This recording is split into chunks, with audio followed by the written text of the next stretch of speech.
اپنے منصوبے کو پیش کیا تو فرشتوں نے اعتراض نہیں کیا، بلکہ بات کو سمجھنے کے لیے کہا کہ اے اللہ، ہم تو آپ کی حمد کر ہی رہے ہیں، تسبیح کر ہی رہے ہیں، آپ کی تقدیس بیان کر رہے ہیں، آپ کی عبادت کر رہے ہیں، کسی ایسی مخلوق کو آپ کیوں پیدا کر رہے ہو جو زمین میں جا کے فساد برپا کرے گا، خون ریزی کرے گا، قتل و غارت گری کرے گا؟ فرشتوں کو معلوم ہو گیا تھا کہ یہ جو مخلوق ہے انسان، اس مخلوق میں یہ خوبی اگر ہے خلافت والی، اللہ کی شریعت کو سنبھالنے والی، تو یہ خرابی بھی ہے کہ وہ فساد برپا کرے گا اور خون ریزی کرے گا، قتل و غارت گری کرے گا۔ تو انہوں نے بات کو سمجھنے کے لیے یہ بات عرض کی تھی، اعتراض کے طور پر نہیں کہی تھی۔ تو اللہ نے پھر ان کو سمجھایا۔ بہت ہی جامع الفاظ ہیں اللہ کے سمجھانے کے۔ اللہ پاک نے ایک جملہ کہا جو ہزاروں جملوں پر بھاری ہے۔ اللہ نے فرمایا جو میں جانتا ہوں وہ تم نہیں جانتے۔ ٹھیک ہے، انسان فساد برپا کرے گا، خون ریزی کرے گا، قتل و غارت گری کرے گا، یہ خرابی اس کے اندر ہے، لیکن جو خوبی ہے انسان کی وہ اس سے زیادہ اعلیٰ درجے کی، اس سے زیادہ مقدار میں اس کے اندر موجود ہے۔ تو معمولی سی خرابی کی وجہ سے بہت ساری خوبیوں کو چھوڑا نہیں جا سکتا۔ تو فرشتوں نے اعتراف کیا کہ اے پروردگار، آپ ہی سب کچھ جاننے والے ہیں اور آپ ہی حکمتوں والے ہیں۔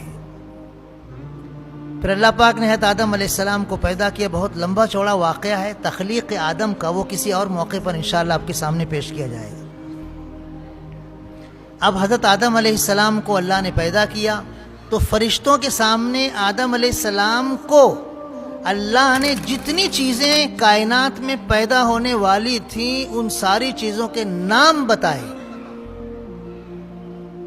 علم الاشیاء، چیزوں کا نام، اس کا علم، وہ فرشتے بھی سن رہے تھے، حضرت آدم علیہ السلام بھی سن رہے تھے، دونوں سنے۔ اس کے بعد اللہ نے پہلے فرشتوں سے پوچھا بتاؤ تو فلاں چیز کا نام کیا ہے، فلاں چیز کا نام کیا ہے، فلاں چیز کا نام کیا ہے۔ تو فرشتوں کی ایک مخصوص فطرت ہے، وہ نہیں جانتے رنج و غم کس کو کہتے ہیں، پیٹ کا درد کس کو کہتے ہیں، سر کا درد کس کو کہتے ہیں، ٹینشن کس کو کہتے ہیں۔ بہت ساری چیزیں فرشتوں کے مزاج اور ان کی فطرت کو جانتی ہی نہیں ہے، وہ نہیں بتا پائے۔ پھر حضرت آدم علیہ السلام سے اللہ نے پوچھا تو فر فر فر فر فر فر دنادن دنادن بتا دیے ہو، اس کو یہ کہتے ہیں، اس کو یہ کہتے ہیں، اس کو یہ کہتے ہیں، اس کو یہ کہتے ہیں۔ فرشتے لاجواب رہ گئے۔ تو انہوں نے کہا اے اللہ، آپ کی ذات بے عیب ہے، ہر عیب سے پاک ہے، ہم کو تو بس اتنا ہی علم ہوتا ہے جتنا آپ عطا فرما دیتے ہیں۔ اللہ پاک نے پھر آدم علیہ السلام کی اس فضیلت پر کہ انہوں نے تمام چیزوں کے نام بتا دیے اور فرشتے نہیں بتا سکے، تو فرشتوں کو حکم دیا کہ چلو آدم کا اکرام کرو، اس کی تعظیم کرو، اس کو سجدہ کرو۔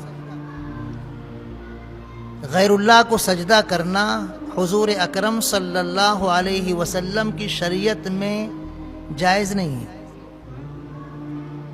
ایک مرتبہ صحابہ کرام رضی اللہ عنہم نے حضور اکرم صلی اللہ علیہ وسلم سے کہا تھا کہ اللہ کے رسول، ہم بادشاہوں کے دربار میں جاتے ہیں تو ہم دیکھتے ہیں کہ بادشاہوں کو ان کی رعایا سجدہ کرتے ہیں، تو آپ تو ہماری نگاہوں میں بادشاہوں سے اونچے مقام والے ہیں، تو آپ ہمیں اجازت دیجیے ہم آپ کو سجدہ کریں۔